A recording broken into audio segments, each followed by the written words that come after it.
Chapter 19 begins with the story of Google, about how the two computer science majors from Stanford started their company. They started to obtain funding to start that company, and then within a few years, it was the most valuable stock in America. So after telling all those things, it leads us to believe that every decision that was made for Google was led to success of the business, and that's not entirely true, which leads us to the illusion of understanding, and how if we hear some type of narrative story and it's compelling, it leads us to believe that we know how to run a business successfully. Talking about hindsight, which is whenever you have full understanding of the situation after the fact that it's happened. There's social costs to that. Usually that only happens when risks are being taken, and that can, sometimes benefit you and sometimes it doesn't benefit you. And most of those risks are usually only taken by entrepreneurs, and it doesn't usually turn out very well for everybody. And usually having a few lucky gambles on something usually doesn't turn out very well with that. And the quote that he says at the end of the chapter says, if you're learning too much from a success story which is too tidy, then you have fallen for a narrative fallacy. So we need to be careful about what we know and what we understand about what we're hearing, because it leads us to believe of how they succeeded in anything. And I think going into the business world, we need to know that whether or not something is true or something is not true, because the decisions will eventually affect how the business is run and how we decide how the business is run. Chapter 20. The Illusion of Validity. Hey class, it's Tyler Smith again. Today we're going to be covering Chapter 20 of our book. Chapter 20 is the illusion of validity.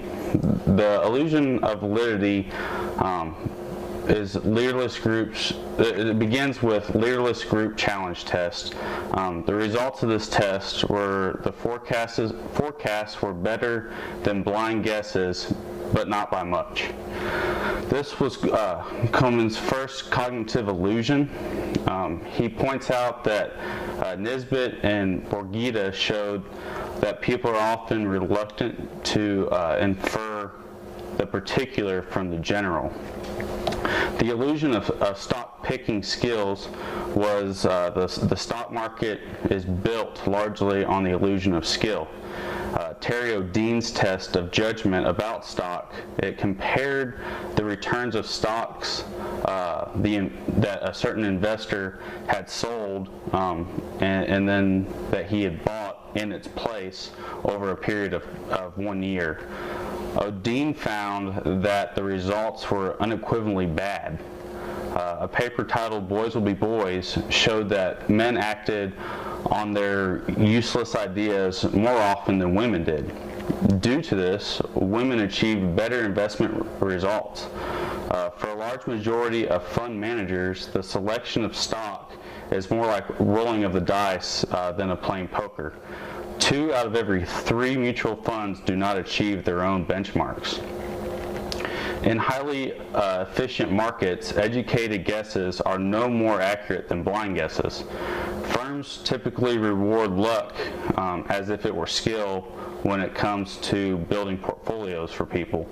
The illusion of skill is not only an individual aberration, it's deeply ingrained in the culture of this industry. Statistical studies of performance, which provide base rate information that people generally ignore when it clashes with their personal impressions or impressions from experience. So what supports the illusion of skill and validity? Cognitive illusions can be more stubborn than visual illusions. People who pick stock consult economic data and forecasts. They examine income statements and balance sheets, and then they evaluate the quality of top management. They assess the competition. Unfortunately, skills in evaluating the business perspective of a firm is not sufficient for successful stock trading, where the key question is whether the information about the firm already is incorporated in the stock, in the price of the stock. Subjective confidence of traders is a feeling, not a judgment. Our understanding of cognitive ease and associative coherence locates subjective confidence firmly in our System 1.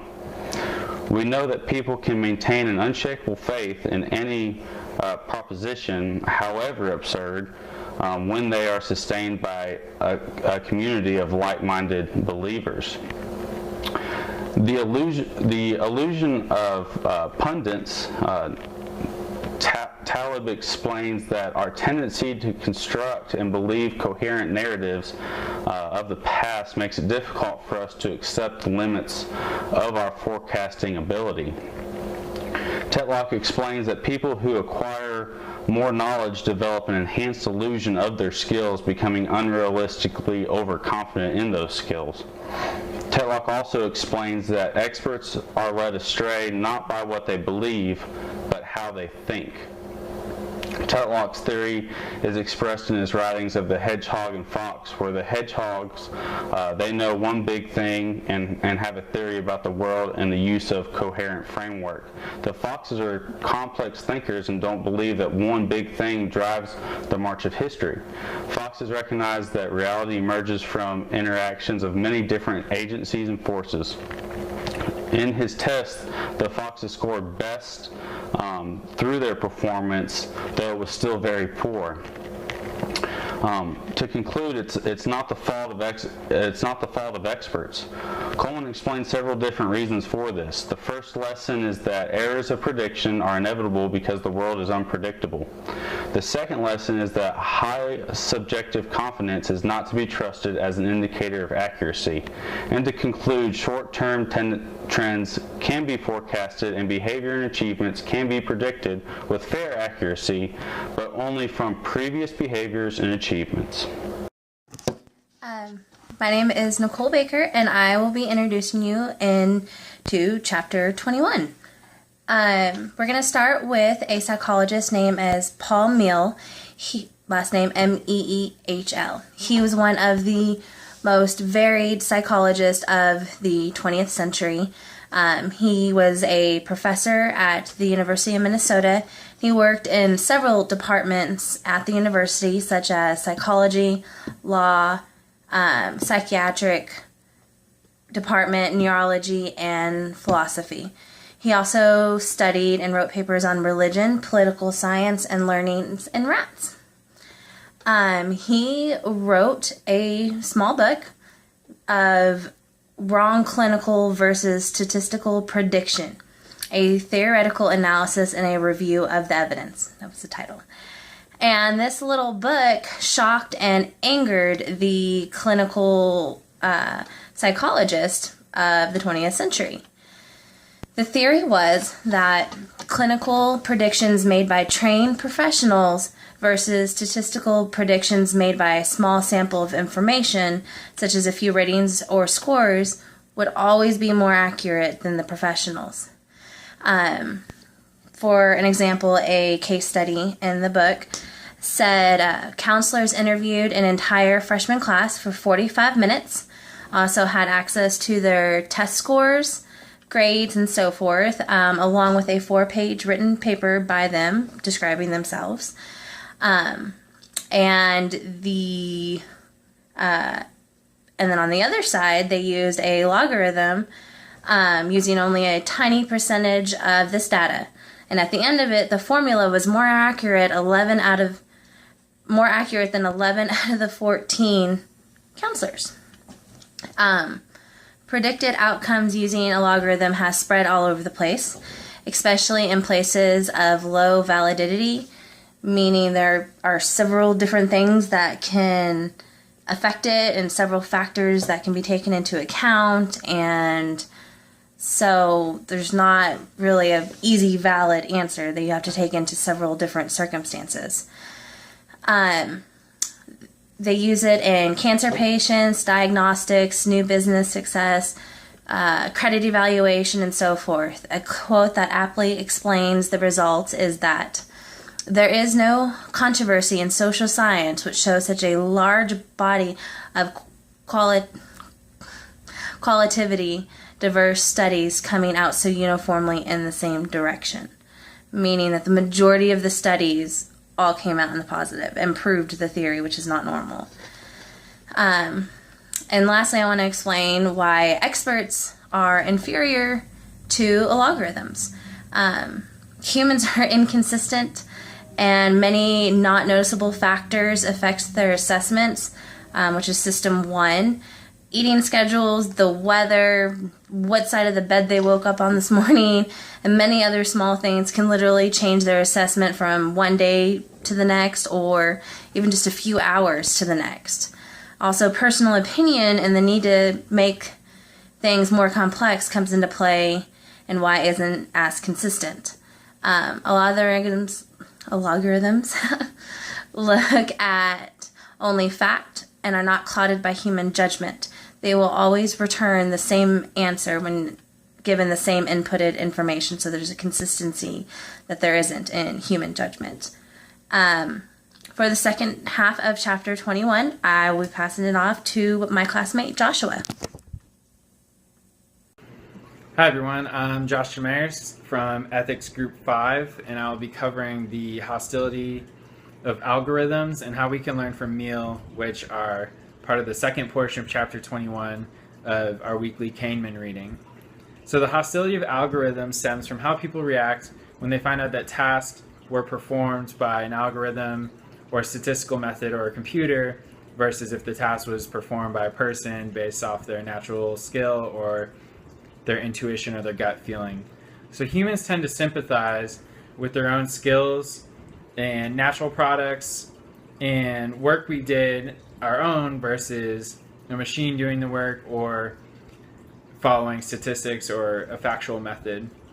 This idea led to many clinical psychologists responding to Meal's discovery with disbelief.